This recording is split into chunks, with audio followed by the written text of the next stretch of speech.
Yes, Mr. Parker.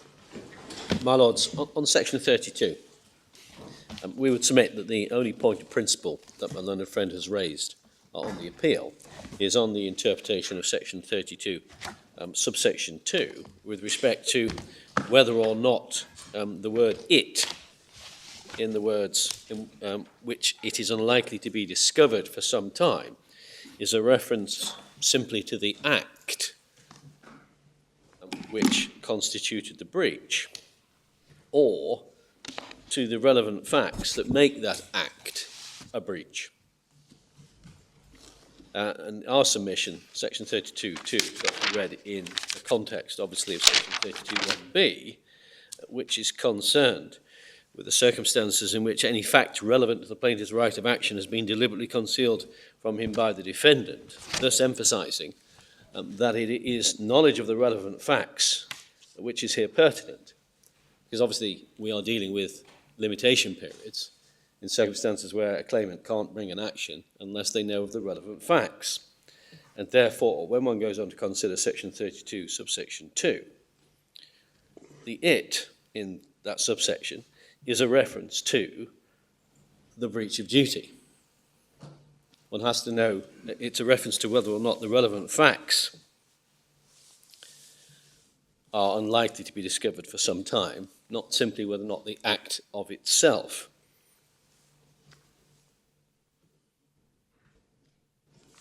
And if that is right, we'd point out that it has not been submitted, that there's no real prospect of the claimant establishing at trial that the relevant facts were unlikely to be discovered for some time.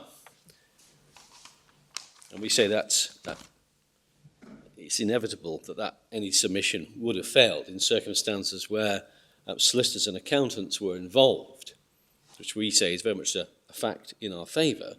On this application, it has to be assumed, for the purpose of summary judgment application, that neither the solicitors nor accountants were aware of the relevant facts that made the distribution a breach of duty.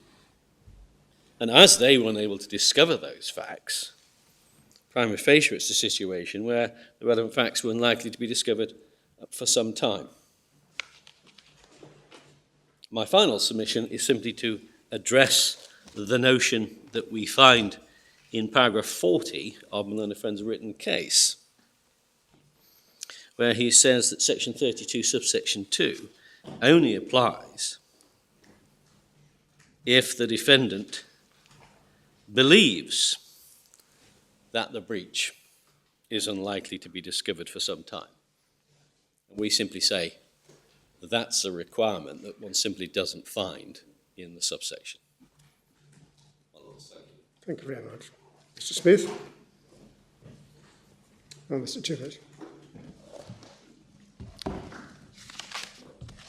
My Lords, on the section 21 point, my learned friend said that in a class 1 case, control of an asset is enough to make it previously received for the purpose of the subsection.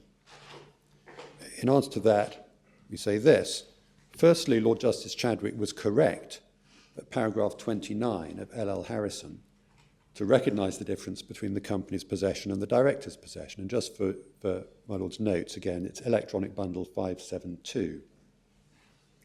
I asked you to read paragraph 29. I won't take you to it, but I would ask that you look at it in the context of my learned friend's submission. Secondly, if the respondent is correct, the words in the section previously received by him are redundant. Because if it's the case that a trustee is treated as having previously received the trust assets, then you don't need those words in the section. The section could simply say in his possession or converted to his use.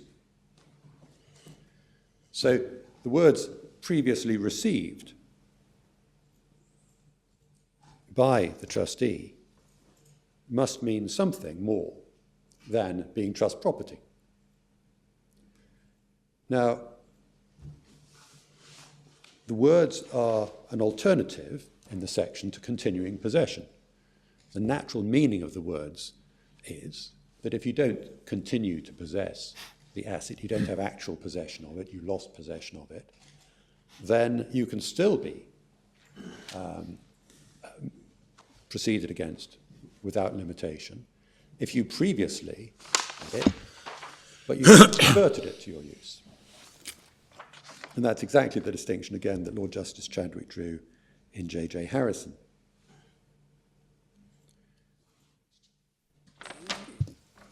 In the context of an express trustee, my learned friend says that the act of conversion itself is enough to bring the principle into play. Now, it may be, the section having been drafted in the context of the Trustee Act, the draftsman had in mind, I say in the context of the Trustee Act, originally in the context of the Trustee Act, the draftsman had in mind the trustee who may or may not actually have the trust property in their possession. And to convert it to their use, they had to get it into their possession. So you have to receive it and convert it to your use. If trustee A actually has the property and converts it to the use of trustee B, the section isn't engaged, because that's not what it says. For a director, the position is this. Firstly, it can't be the case that receipt is determined by the question of control. Just as we discussed in terms of control of a company that is to be considered or not considered to be in possession of property that is, the controller is considered to be in possession of property that is transferred to the company, the separate corporate entity. Equally, the controller of the company under discussion is not in possession of that company's property in any legal sense. The company is in possession. Of course, it may be a director actually holds property, and if he does, he'll hold it on bare trust for the company. That's a trust that he would have because he is in possession of the company's property. But otherwise, simply by being a director of a company, you are not in possession of the company's property. You have not in any real sense received the company's property.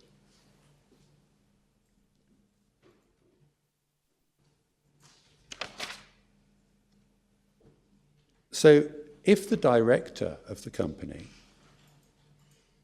in breach of trust, transfers an asset out of the company to a company controlled by them, or to, let's say, just start off, to another person. In breach of trust, the director transfers company property directly to another person.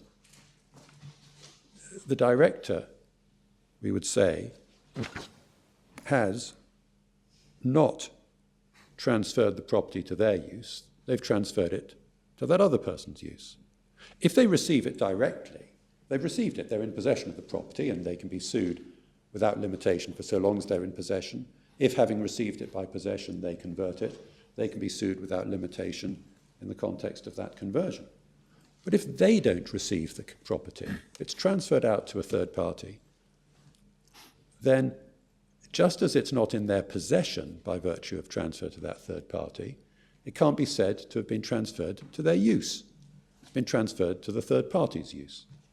And if that third party is a company of which they have control, unless the court is prepared in any case to lift the veil of incorporation, it cannot be said that the transfer was to the use of the director. It was to the use of that third party. And the question of control, you already have my submissions on. Of course, in many cases, very many cases, a transfer out from a company will, if at the direction of the director, may give rise to trust-like obligations as between the director and the recipient of that, regardless of the obligations between the transferor company. And again, you have my submissions on that. But what we do say is that one should not stretch the language of this section, nor stretch the concepts of lifting the veil of incorporation in an attempt broadly, if I can put it this way, to do what my learned friend says is trying to anticipate the intent of Parliament. The company directors are very strictly regulated by their Companies Act, as well as by general principles of equity, it's true. But there's no reason to go behind the veils of incorporation, either in respect of the company of which the person is a director and where there is a breach, or in respect of a company which receives that property. One bears in mind again the action that 21(1)(b) responds to is an action against the director to recover the property or its proceeds. And it can't ignore the fact that the director doesn't have the property and may have received no proceeds. And this takes us to the second point, my learned friend's second point. I think he accepts my point on a type 2 constructive trust. But what he says is this, that here the director's transferred property came into the possession of VHL, a company which they control. The value of the shares in VHL increases from 0 to the value of the share in Vital. And thereby, he says, the shares in VHL become held on trust. They themselves become held on trust for the company. Now, I certainly don't accept that FHR goes so far as to say that a constructive trust is imposed over the very shares themselves in the property in those circumstances. But regardless of that, it would clearly be a type 2 trust, because those shares were not pre-existing property of the company. The shares in VHL weren't pre-existing property of the company. The property of the company is and always has been, in this context, the share in Vital.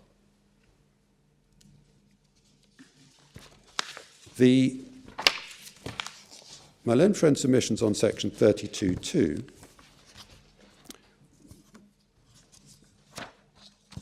I do want to make clear that we don't seek to argue in this court that it could not be said that a reasonably diligent inquiry wouldn't have discovered the facts within a particular, or would have discovered the facts within a particular period of time. I hoped I'd made clear in my oral submission, and I do also ask you to refer to the written submission, which is part of our submission, the written case, which is part of our submission, that the case that we put before this court is not that a reasonable inquiry would have produced a particular outcome, but that the section is not triggered so that we don't get into the section 31(1) reasonable inquiry at all. The question is simply, is this an overt breach of duty or is it a hidden breach of duty? And my own friend says, well, you look at this in the context of 31(1), where it's to be equated with deliberate concealment of facts. Well, that's right, but that's deliberate concealment of facts in what is otherwise an overt breach of duty. That's why one has it. The breach of duty is overt, but the person deliberately conceals facts associated with that breach of duty. They are still within 31(1) in those circumstances. Here we're concerned with an overt breach of duty where there were no facts concealed. It's not alleged that any facts were concealed. So we have an overt breach of duty with no concealment. So we're not within section 32(2). My learned friend's certainly right that the defendant's subjective belief in the likelihood of the breach coming to the attention of others is not relevant, and I accept that. It's the objective analysis of the position. The defendant's subjective belief is not the case. The statute requires the court to look at the objective position. Is this something which was likely to be concealed, not come to the attention? What is it? The breach of duty. The breach of duty is it. And my Lord sees that from the section, that it refers to the breach of duty not being discovered.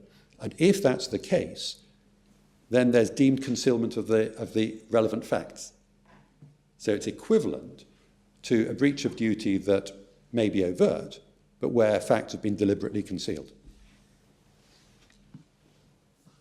So the breach of duty in your analysis is just the distribution. Yes, The facts relevant would be, for example, whether there was a revaluation and so on and so forth. yes, that's right.